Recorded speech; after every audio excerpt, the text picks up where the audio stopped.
Hello everyone, welcome to Saroj Mishra's YouTube channel. मेरे YouTube channel पर आप सभी का बहुत बहुत स्वागत है। PhD admission notification details cover करेंगे। गवर्नमेंट यूनिवर्सिटी से एडवर्टीजमेंट आए हैं पीएचडी एडमिशन के। इसमें कई सारे मल्टीपल फेलोशिप्स अवेलेबल हैं।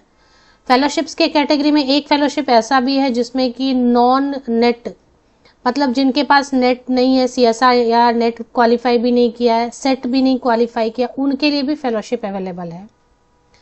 एक और फेलोशिप है PMRF, prime minister research fellowship. उसके अंतर्गत पहले साल first year 70,000 rupees per month दिया जाएगा, फिर नेक्स्ट ईयर ऐसे 80,000 ऐसे पर मंथ, और इसके बाद और भी उसके जो स्लैब बढ़ते जाएंगे तो और भी अमाउंट बढ़ता जाएगा साल दर साल। तो मल्टीपल फेलोशिप है। बहुत सारे सब्जेक्ट ऐसे हैं जिसमें सिर्फ मास्टर डिग्री है आपके पास, मतलब नेट नहीं है, जेआरएफ नहीं है, गेट नहीं है, कुछ भी नहीं है, तब भी आप अप्लाई कर सकते हैं।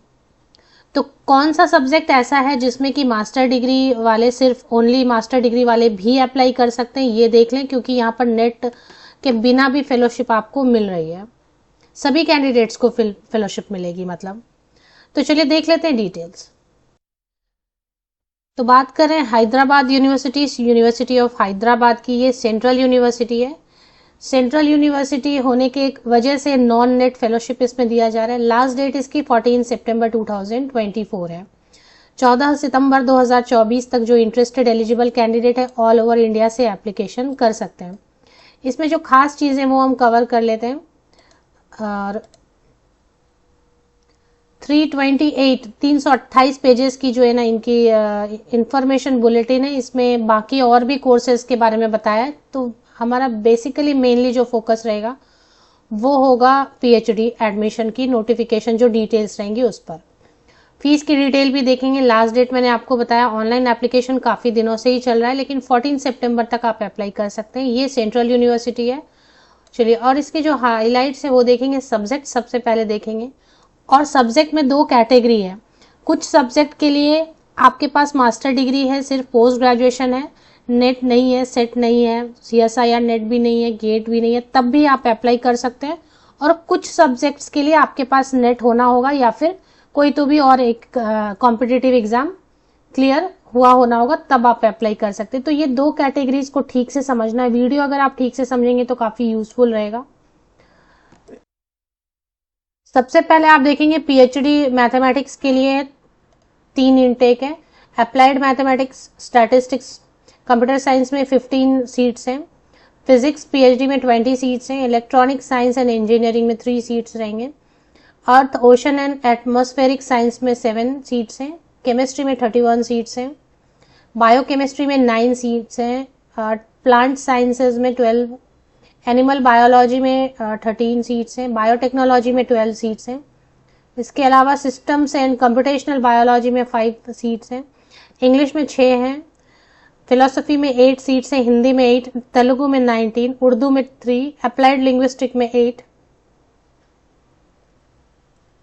ट्रांसलेशन स्टडीज में 4, कंपैरेटिव लिटरेचर में 4, संस्कृत स्टडीज में 3, इंग्लिश लैंग्वेज में 8, हिस्ट्री में 8, पॉलिटिकल साइंस में 10, सोशियोलॉजी में 20, एंथ्रोपोलॉजी में 9, एजुकेशन में 2, रीजनल स्टडीज में 5, social exclusion and inclusive policy में 4 सीट्स हैं। इंडियन डायस्पोरा में 2 सीट्स हैं। जनरल स्टडीज में 5, इकोनॉमिक्स में 28 काफी है। डांस में 3, art, history and visual studies में 1 सीट है।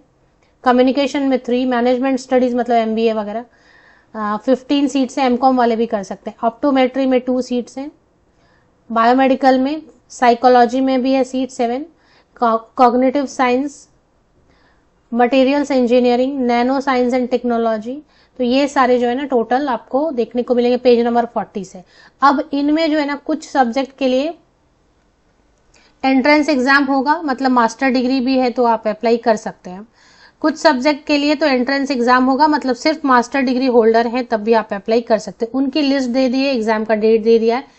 English language studies, sociology, dance, art, history, visual studies, materials engineering, English, Urdu, anthropology, Indian diaspora, translation studies, education, regional studies, communication, nano science and technology, applied linguistic, history, social exclusion and inclusive policy, health sciences, optometry, Telugu, political science, gender studies and economics. इनके लिए तो exam होंगे, exam होंगे मतलब आप सिर्फ master degree holder हैं तब भी आप अप्लाई कर सकते हैं।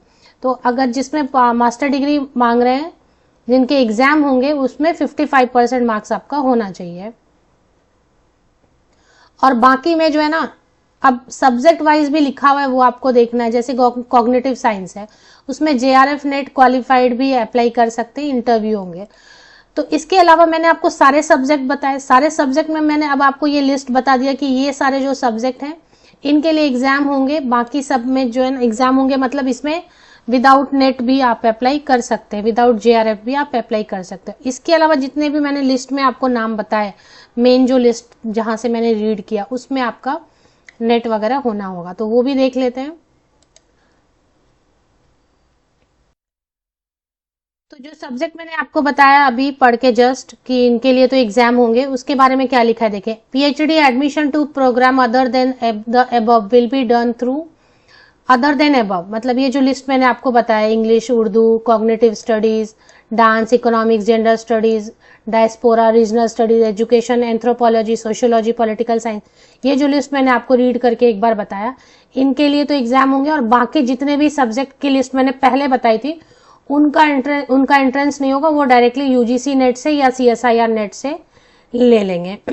जैसा भी UGC ने रूल बनाया कि कुछ सीट जो है, तो उन सब्जेक्ट का, बाकी सब्जेक्ट का UGC नेट से या फिर CSIR नेट के मार्क्स से ले लेंगे, सिर्फ इंटरव्यू बेसिस पर हो जाएगा।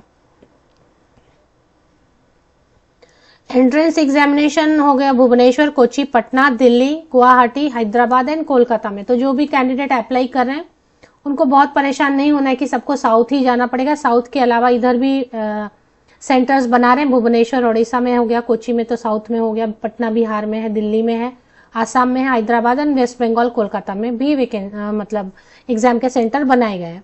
तो इनमें से कोई भी सेंटर आप चूज कर सकते हैं। चलिए अब फीस की बात कर लेंगे। लास्ट डेट मैंने आपको पहले ही बता दिया है। कुछ सब्जेक्ट में आपको नॉन नेट फेलोशिप भी मिल जाएगी। तो अभी नॉन नेट फेलोशिप कितनी चल रही है आप बता सकते हैं। पहले तो बहुत पहले 8,000 रुपये थे, अभी मुझे लग रहा है 10,000 to 12,000 रुपीज है नॉन नेट पर मंथ आपको दिया जाएगा। और फिर कंटिजेंसी भी दिया जाता है ईयर एंड पे। All candidates are eligible for the non NET fellowship provided by the university. अब सभी सब्जेक्ट में हो सकता है ना भी हो non net, but non NET fellowship भी सेंट्रल यूनिवर्सिटीज में अवेलेबल रहते हैं। एक और जो बड़ी रहती है ना, वो है PMRF, prime minister research fellowship. तो प्राइम मिनिस्टर रिसर्च फेलोशिप जो है साइंस स्टूडेंट्स को मिलते हैं, साइंस स्टूडेंट्स को मिलते हैं। इसमें 70,000 रुपए स्टार्टिंग में 70,000 रुपीज पर मंथ मिलते हैं। सभी को नहीं मिलेंगे, वो शॉर्टलिस्टेड कैंडिडेट, जैसे कि आपके पास मान लेते JRF है या नहीं भी है, नेट है केवल, आपने अप्लाई किया, इंटरव्यू में आपका सिलेक्शन हो गया, फिर वो एक लिस्ट बनाएंगे, उसमें भी क्रीमी लेयर फाइंड आउट करेंगे कि किन के मार्क्स बहुत ज्यादा हैं, उनकी लिस्ट जाएगी प्राइम मिनिस्टर रिसर्च फेलोशिप के लिए। उनको सेलेक्ट करेंगे और उनका नाम जाएगा मेन जहां से रिसर्च फेलोशिप PMRF मिलता है। तो उसके हिसाब से फिर अगर आप शॉर्टलिस्ट हो जाते हैं तो 70,000 रुपीज पर मंथ तो सिर्फ स्टार्टिंग फर्स्ट ईयर मिलेगा। उसके बाद ये अमाउंट पर मंथ जो है ना बढ़ता जाता है। तो साइंस स्टूडेंट्स के लिए एंड इंजीनियरिंग स्टूडेंट्स के लिए PMRF जो है वो बहुत अच्छा है। अभी इसकी अमाउंट देखते हैं। जो खुद देखना चाहते हैं PMRF का कैसे मिल रहा है पर ईयर पर मंथ, तो पेज नंबर 25 पे देखेंगे। ईयर 1 में 70,000 पर मंथ मिलता है साइंस एंड इंजीनियरिंग स्टूडेंट को ओनली। ईयर 2 में 70,000 पर मंथ मिलता है। ईयर 3 में 75,000 पर मंथ मिलता है। ईयर 4 में 80,000 पर मंथ मिलता है। और अगर ईयर 5 तक चलेगा तो 80,000 पर मंथ तक मिलता है। और इसके बाद और भी मिलता है। टोटल 10 लाख रुपए, 5 लाख, टोटल 2 लाख रुपए पर ईयर कंटिजेंसी भी मिलेगा आपको। मतलब 10 लाख रुपए फिर और 5 साल के लिए मिलेगा। मतलब जॉब से भी अच्छा हो गया। मतलब आपको PhD भी होती जा रही है और आपको जॉब से भी बेहतर आपको सैलरी दे रहे हैं। ट्यूशन फीस अगर आप देखना चाहते हैं, ट्यूशन फीस बहुत कम है यहाँ पर, क्योंकि सेंट्रल यूनिवर्सिटी है। पेज नंबर 25 में ही आप देखेंगे कि फीस जो MSc के लिए पहले दिया हुआ है और उसके बाद फिर जो है ना MBA वगैरह के लिए दिया, फिर PhD के लिए दिया है तो फुल टाइम वगैरह अगर आप देखेंगे 8,000, 11,000, 18,000, 9,000 ऐसे ही हाईलाइट कर देती हूँ मैं, बहुत ज़्यादा फीस नहीं है। तो इसका मतलब अगर आप यही एडमिशन प्राइवेट में कहीं पर लेते हैं तो वैल्यू कम होती है, कोई आपको फेलोशिप नहीं मिलता है और लाखों में जाएगी इसकी फीस। तो ये सारी चीज़ें मुझे लग रहा फीस और जो वन टाइम फीस है वो कितनी है वो देख लेते हैं। वन टाइम फीस भी देख लेते हैं।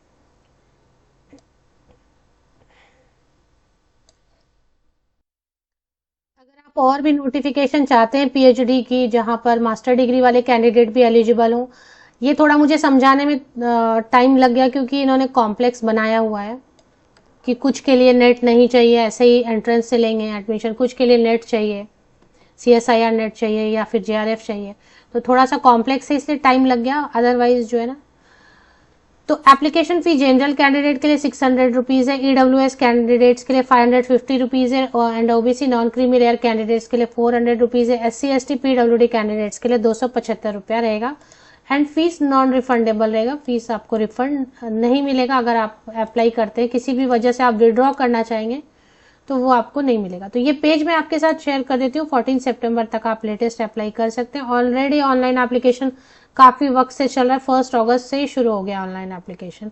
अगर आप और PhD एडमिशन की नोटिफिकेशन चाहते हैं तो प्लीज़ ऐसे ग्रुप्स में शेयर कर दें जहां पर PhD एस्पिरेंट्स हैं एडमिशन के लिए, वो सर्च करें। और आप कमेंट सेक्शन में भी लिख सकते हैं। लिंक के लिए अगर ये ऑफिशियल वेबसाइट की लिंक जो आप स्क्रीन पर देख रहे हैं इसकी लिंक आप सर्च कर रहे हैं तो मेरे इसी YouTube वीडियो के डिस्क्रिप्शन बॉक्स को नीचे तक स्क्रॉल डाउन करके चेक करें, लिंक आपको मिल जाएगी।